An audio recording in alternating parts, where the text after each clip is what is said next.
తెలవారుజాముల్లో వెంకటరమణ తండ్రి సుప్రభాతము చేసెను సురులే రమణ.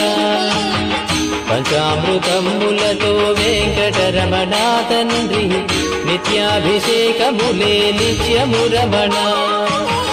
వజ్రమకుటంబుతోను వెంకటరమణ తండ్రి శంకు చక్రధారుడవే తిరుమల రమణ.